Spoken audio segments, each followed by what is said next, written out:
Hello and welcome to a Tarot Chat with Jay. I have two decks that run together that I want to talk about. One is Serpentfire Tarot. It's Delaney Wolf.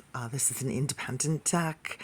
I have the 6th edition, and the guidebook is fabulous. Has a ton of information that's really helpful. It talks about the astrology, and also this deck, the edges look like that, or do they? The edges are actually gold gilded and can also appear as an absolute flat surface. So the deck, before we even look at the front of the cards, is already phenomenal and magical and pulling tricks and wanting to lead us into the metaphysical realm.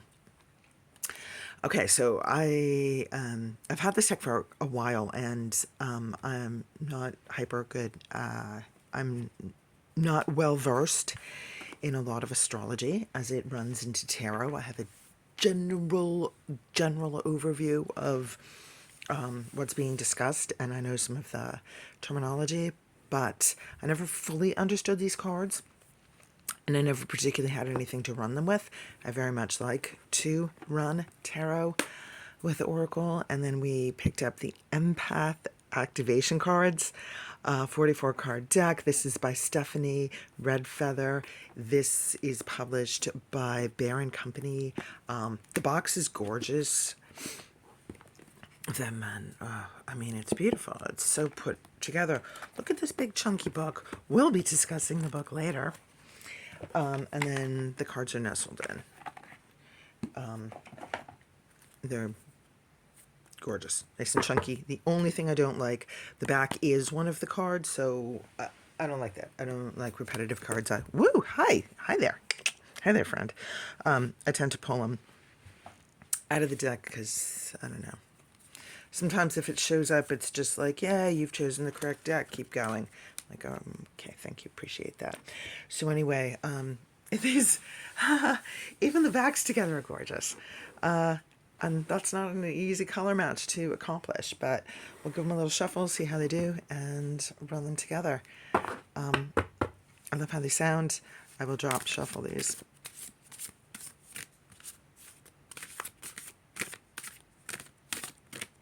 Awesome. Whispery. Nice. Make some sound. And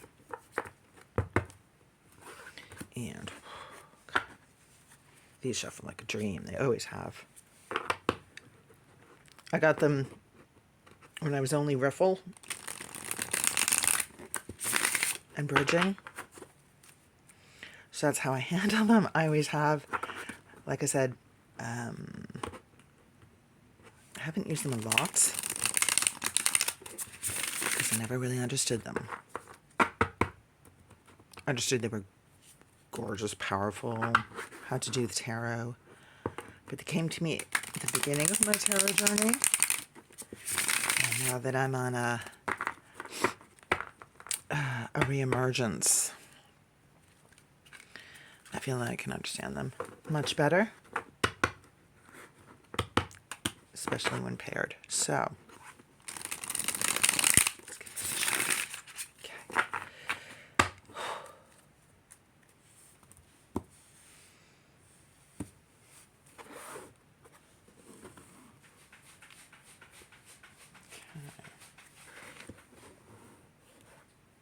Ooh, nice and centered. Looks good. There we go.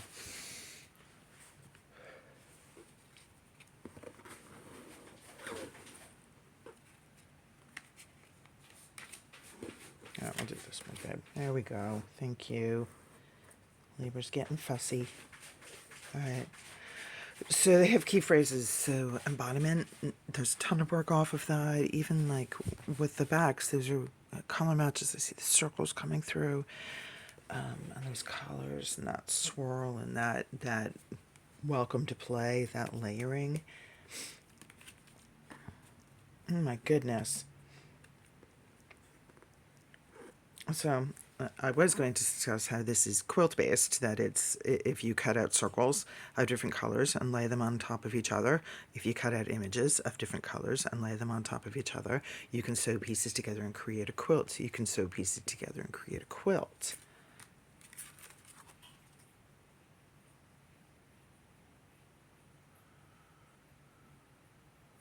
And in terms of how the meanings read, Three of Wands, Nine of Cups, and embodiment. So Three of Wands as an embarkation, a deciding what you want to do, a choosing and going for it, and then completing it.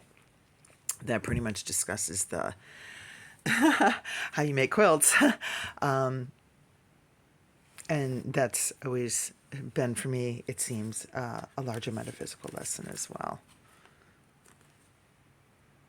And look, the borders are helpful. These crazy, crazy borders actually help, like, delineate and show you what you're looking at. And let's look at another set.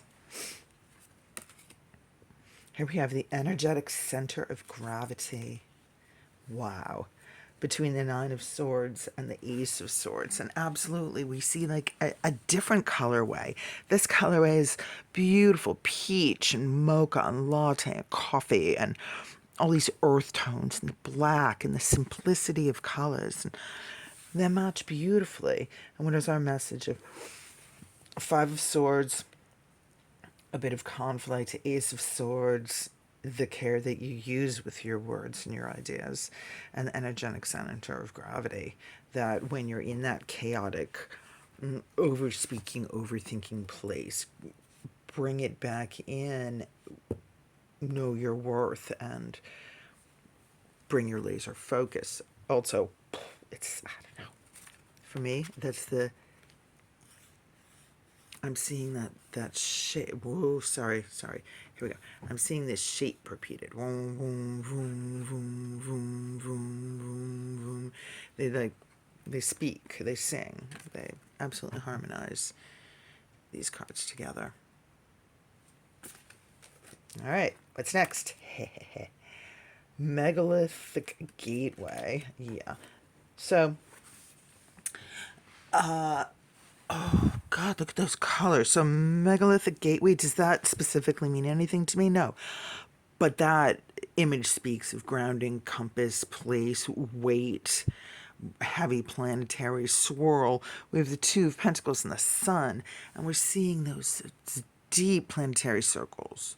And that heavy movement, that like grounding center. What's spinning around it? Go back to your center. Two of Pentacles is balance, lemniscate, and swirl. The Sun, oh my gosh. So this Sun card, no. Let's get closer. Sun card has these like amazing Pegasus, flying Pegasus over the desert with that solar sun. Howling Wolf Pegasus. Oh yeah. And the lemniscate is a snake woman. Awesome. Grounding, gorgeous. What's next? Ooh, the Magician's already here. Manifesting, worlds within worlds, backed with the Tower.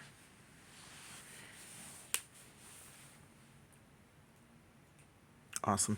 And we see here we're actually in the same, it brings the same landscape, it brings that line.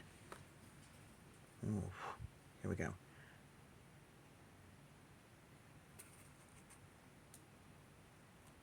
Balance that line that like runs right through the middle of it.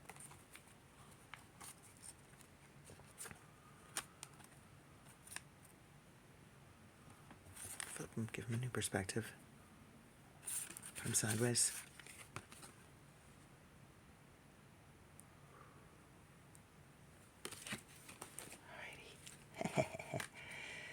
Natural rhythm and cycles. Oh, that's really interesting card. Busy, a lot of color, a lot of creation. And who do we have showing up? The Queen of Pentacles and the Queen of Cups. Queen of Pentacles, Miss Elizabeth Taylor. Queen of Cups, Ms. Frida Kahlo. Thank you. Rhythms, cycles, that. So we see the color wheel here becomes Freya's halo. And Liz is manifesting that circle as the High Priestess. These are just, they're so luscious. They're so beautiful. Look at that, like, that crazy teal blue coming out in those cards, those purples. Yellow comes out to play. Okay. The Pleiades. Four of Swords and the Emperor. Now this is a sigil for the Pleiades, and then that's the constellation for the Seven Sisters.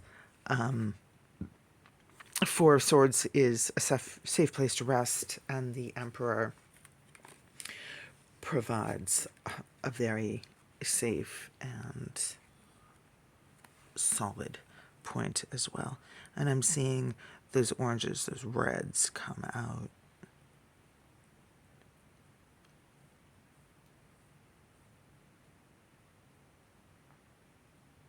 Sorry, just a little mesmerized. It's mesmerizing to me. There's so much to fall into. I see the reds, I'm like, yeah. And then I'm seeing those little dots of circles around the stars. Yeah. Then I'm seeing that moon card in the Four of Swords. Ooh.